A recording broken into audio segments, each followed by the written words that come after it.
BNP ক্ষমতা আসতে চায়, বাবা ঠিক আছে আসেন, ক্ষমতায় আসেন। যদি একা আসতে চান যান, লড়াই হবে আপনাদের সাথে। ক্ষমতায় পার্লামেন্টে বসেন, 280-70 সিট পান, দেখা যাবে পার্লামেন্ট বেশি না রাজপথ বেশি। রাজপথের চ্যালেঞ্জ আমরা নেব। পারি না এটা বলতে খোলামেলা, অসুবিধা কি?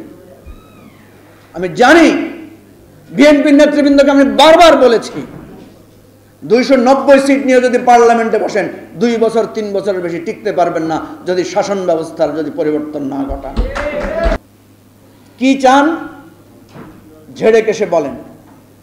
আপনারা যদি মনে করেন ভোটের বাহাদুরি দিয়ে ক্ষমতা দিয়ে করবেন, কার কি ভোটের বাহাদুরি আছে আমরা জানি। কথা হচ্ছে আমাদের মধ্যে এই যে একজন একটা চাই, এই যে সবাই মিলে একটা জায়গায় বসে, এটা এই ক্যামেরা বাদ দিয়ে এক জায়গায় বসে আমাদেরকে সিদ্ধান্ত নিতে হবে। যদি এই সিদ্ধান্ত নিতে না পারি, তাইলে ধরেন 90 যেরকম আমরা অভ্যুত্থান করে 3টে ইলেকশন পাইছিলাম, এরপর আবার ইয়াহিয়া খান বা আইয়ুব খান পর্ব শেখ হাসিনার মধ্য দিয়ে শুরু হয়েছে। এই 24-এর পর হয়তো 10 বছর আমাদের এই চেতনা চলবে। 10 বছর পরে আবার আমরা সগৌরবে আমরা বলা যায় যে আবার নতুন ফেসিবাদের কাছে আমরা আবার অবগাহন করব। আবার লড়াই, আবার রক্ত, আবার হেলিকপ্টারের গুলি, আবার রাজপথে রক্ত দিয়ে আবার নতুন একটা প্রক্লেমেশন ডিক্লেয়ার করার হয়তো আমাদের স্বপ্ন জাগবে। এনাফ। 50 বছর 53 বছরের সংগ্রাম, লড়াই, লেখালেখি, শহীদুল্লাহ ফরাজির মতো আধা রাজনীতিবিদ, কতক্ষণ কবি, কতক্ষণ গীতিকার, মাঝে মাঝে ওনাকে খুঁজে পাওয়া যায় না, মাঝে মাঝে আবার উনি আমাদেরকে বয়ান নিয়ে হাজির হবেন। ঠিক আছে, এইটার আসেন একটা জায়গায় এসে আমরা বলি যে আসেন সবাই এবারে থামি। থামিটা কি? বিএনপি ক্ষমতা আসতে চায়, বাবা ঠিক আছে আসেন, ক্ষমতায় আসেন। যদি একা আসতে চান যান, লড়াই হবে আপনাদের সাথে। ক্ষমতায় পার্লামেন্টে বসেন, 280-70 সিট পান, দেখা যাবে পার্লামেন্ট বেশি না রাজপথ বেশি। রাজপথের চ্যালেঞ্জ আমরা নেব। পারি না এটা বলতে খোলামেলা, অসুবিধা কি? আমি জানি বিএনপির নেতৃবৃন্দকে আমি বারবার বলেছি 290 সিট নিয়ে যদি পার্লামেন্টে বসেন 2 বছর 3 বছরের বেশি টিকতে পারবেন না যদি শাসন ব্যবস্থার যদি পরিবর্তন না ঘটান। তাহলে আসেন পার্লামেন্ট, আগামী দিনের নির্বাচন, রাজনীতির জন্য নতুন করে ভাবেন। আমরা চাই না শেখ মুজিবুর রহমানের মতো আপোষহীন সংগ্রামী নেতা মাত্র 3 বছরে ফেসিবাদের জনক হয়ে আবির্ভূত হয়েছেন। শেখ হাসিনার মতো রাজপথের সংগ্রামী, কি নেত্রী যেন শেখ হাসিনাকে বলা হইতো, গণতন্ত্রের মানুষ কন্যা, উনি বাংলাদেশের ফেসিবাদের দানব কন্যা পরিণত হয়েছেন ক্ষমতায় যাওয়ার পর। সুতরাং এত ইতিহাস জানার পরে, এত অতীত স্মৃতি জানার পরে আবারও যদি আমরা ভুল করি, আবারও যদি আগের পথে হাঁটি, সুতরাং নতুন পথ নির্ধারণ করতে হবে। নতুনভাবে খোলামেলা কথা বলেন। কি চান ঝেড়ে কেসে বলেন। আপনারা যদি মনে করেন ভোটের বাহাদুরি দিয়ে ক্ষমতা দিয়ে করবেন, কার কি ভোটের বাহাদুরি আছে আমরা জানি। সংগ্রামের সম্মানও আছে, সংগ্রামের সম্মানকে আমরা জানব। আবার কেউ যদি, যেমন আমি কালকে একটা টক শোতে দেখলাম, একজনে বলছে আপনারা তো ওই বালু ট্রাক সরাইতে পারেন না। যে বলছে বালু ট্রাক সরাইতে পারেন না, তাকে জিজ্ঞেস করছে আমরা যখন ডান্ডা পেড়ি পড়ে জেলখানায় ছিলাম, তোমরা তো তখন মায়ের কোলে আরামে ঘুমাইছিলা, তখন তো তোমরা সংগ্রাম করো নাই। তিতুমিরের বাঁশের কেল্লা নির্মমভাবে পরাজিত হয়েছিল, কিন্তু ওই বাঁশের কেল্লা ধ্বংসস্তূপের উপর দাঁড়িয়ে ব্রিটিশ বিরোধী আন্দোলনের 1947-এর রক্তবিহীন লড়াইবিহীন বিজয় এসেছিল। এই স্মৃতি এবং ইতিহাসগুলো সবাইকে মনে রাখতে হবে। হতে পারে প্রাথমিকভাবে আমরা সবাই আবেগ তাড়িত হয়ে নানা কথা বলেছি, আবেগের চ্যাপ্টার শেষ। এবার আসেন উপলব্ধির জায়গায় আসি। ছাত্ররা যতটুকু অবদান রেখেছে তাদেরকে ততটুকু সম্মান দেই। 20 দল, 22 দল, 24 দল, 70 দল, যত গণ অভ্যুত্থানে আমরা যারা সংগ্রাম করেছি, যার যার অবদান এবং ব্যর্থতাকে আমরা স্বীকার করে নিয়ে একটা জায়গায় এসে রাষ্ট্রটাকে নতুন করে গড়ার স্বপ্ন দেখি, এবং সেই স্বপ্নের জন্য শহীদুল্লাহ ফরাজিদেরকে পেছন থেকে কাজ করতে হবে। আরও লোকদেরকে সাথে নেন। এখানে কবি সাহিত্যিক পেছনে যারা যুগ যুগ ধরে এই রাষ্ট্রের জন্য নিরলসভাবে পর্দার অন্তরালে কাজ করেছেন, তারা ভূমিকা নেন, নিয়ে একটা সঠিক রাজনৈতিক বন্দোবস্ত এনে বাংলাদেশকে নতুন করে জাগ্রত করতে হবে।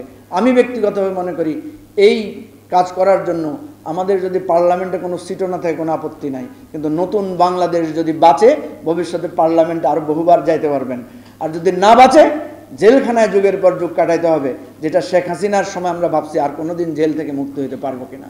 জুলাই গণ অভ্যুত্থানে আমরা দেখেছি জেলখানায়, যেদিন আমরা 6ই আগস্ট জেল থেকে বেরোচ্ছিলাম সেদিন দেখেছি যে 95% কারা নির্যাতিত যারা ছিলেন এই জুলাই আগস্ট অভ্যুত্থানে, এরা বেশিরভাগই রাজনৈতিক নেতা এবং কর্মী। সেখানে ছাত্রদের সংখ্যা কম। এর অর্থ কি ছাত্রদেরকে ছোট করা? তা না, কারণ ছাত্রদেরকে গ্রেফতার করে আবার ছেড়ে দেওয়া হয়েছে, আপনারা জানেন। এবং বলা হয়েছিল যে ছাত্রদের মামলা প্রত্যাহার করা হবে, বলা হয়েছিল না? ছাত্রদের মামলাও প্রত্যাহার করে নেওয়া হয়েছে অনেকগুলো। কথা হচ্ছে যে কোনো একটা অর্জন যখন সবাই মিলে করে, সেই অর্জনের যদি শুরুতেই আমরা অর্জন নিয়ে নানা ধরনের টানাহেঁচড়া করি, তখন এইভাবেই শুরু থেকেই আমাদের অর্জনটা ম্লান হতে থাকে। যেটা আমরা বারবার বলেছি যে জুলাই গণ অভ্যুত্থানে রাজনৈতিক নেতা কর্মীদের যে ভূমিকা ছিল, সেই ভূমিকা নিয়ে আমাদের একটা কমন মেমোরেন্ডাম দরকার। আপনি দেখেন ফরাজি ভাই এখানে যে কথাটা বলেছেন যে 1971 সালের ধারাক্রম 2024-এর গণ অভ্যুত্থানের ধারাক্রমের মধ্যে একটা অপূর্ব অদ্ভুত মিল আছে। সেই মিলটা কি? দেখবেন সেখানেও নির্বাচন ব্যবস্থাকে ধ্বংস করে দেওয়া হয়েছে। মানে ভোট করে ভোটে জিতছেন, তারপরেও আপনি সরকারে বসতে পারছেন না, তারপরেও রাষ্ট্র ক্ষমতা পরিচালনার কর্তৃত্ব আপনাকে দেয়া হচ্ছে না, এরপরে আপনাকে গণহত্যা করা হচ্ছে, এরপরে কি আর রাষ্ট্র টিকে? সুতরাং 1971 সালের স্বাধীনতা যুদ্ধ একটা অনিবার্য ছিল, যেটা এই প্রক্লামেশন অফ ইন্ডিপেন্ডেন্সে ডিক্লেয়ার করার যে ঘোষণা, সেখানে যে জিয়া ভাই বললেন যে এখানে 2-2.5 পৃষ্ঠায় বর্ণনা করা আছে। ঠিক একইভাবে একের পর এক নির্বাচন আমরা করতে পারছি না। আমরা রাজপথে নামছি, সেখানেও আমাদের গুলি করে মেরে ফেলা হচ্ছে, গুম করে ফেলা হচ্ছে। আমরা নির্বাচনও পাচ্ছি না, অধিকারও পাচ্ছি না। আমাদেরকে একের পর এক হত্যা, নির্যাতন, মামলা করে করে জেলে পুরা হয়েছে। রাজনৈতিক দলগুলোর অফিস বন্ধ করে দেওয়া হয়েছে। সর্বশেষ আবার গণহত্যা, হেলিকপ্টার থেকে গুলি। 1971 সালের মুক্তিযুদ্ধে হেলিকপ্টার থেকে গুলি করে মানুষ মারা হয়েছে। এটা কোনো ডকুমেন্টারি এভিডেন্স দেখি নাই, শুনেছি যে কীভাবে নির্মমভাবে হত্যা করা হয়েছে। 24-এ আমরা দেখেছি কিভাবে হেলিকপ্টার থেকে গুলি করে আমাদেরকে মারা হয়েছে। 24-এ আমরা দেখেছি কিভাবে ভ্যান থেকে লাশ ফেলে জীবন্ত মানুষকে হত্যা করা হয়েছে। 24-এ আমরা দেখেছি কিভাবে আমার ছাত্র বন্ধুদেরকে মেরে পুড়িয়ে দেওয়া হয়েছে। এই গণহত্যার পর আর তারপর এই রাষ্ট্র ব্যবস্থা কি আর আগের জায়গায় থাকে? যে 47-এর বন্ধনের পর 71 হয়েছিল, 71-এর বন্ধনের পর 90, 90-এর পরে 90-এরও তো একটা বন্ধন আমাদের ছিল। আজকে আমি একটু ব্যতিক্রম কথা বলবো, কারণ একঘেয়েমি কথা শুনতে শুনতে আপনারা একরকম একটু বোর হয়ে গেছেন, আমি বুঝতে পারছি।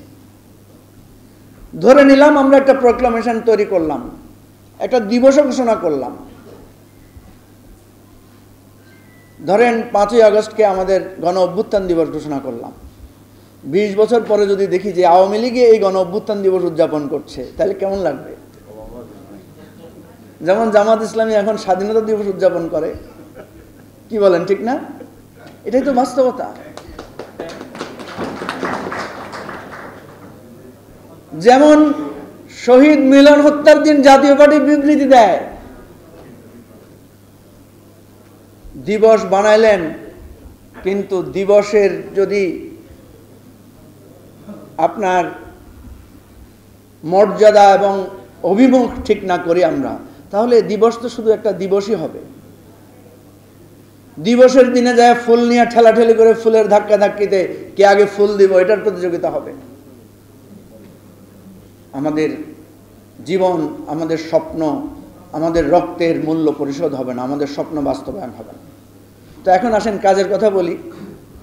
এই কেউ নির্বাচন চায়, আমি বলি উনি তো নির্বাচন চাইবেনই, কারণ উনি নির্বাচন করলে উনি ক্ষমতায় বসবেন। উনারা দোষ দেন কেন ভাই? কেউ সংস্কার চাইবেই, কারণ তার কাছে এই সংস্কার, ধরুন রাষ্ট্র সংস্কার আন্দোলন, এ জন্মই হয়েছে রাষ্ট্র সংস্কারের কথা বলা। উনি রাষ্ট্র সংস্কার না চায় আর কিছু চাইতে পারবে? জোনায়েদ সাকিব মুখের লালা শুকায় ফেলছেন নতুন রাজনৈতিক বন্দোবস্তের কথা বলতে বলতে। উনি নতুন বন্দোবস্ত না কইয়া কি ওনার উপায় আছে? আমরা রাষ্ট্র মেরামতের কথা বলে রাজনীতি শুরু করছি, তা আমরা তো সেটাই বলবো।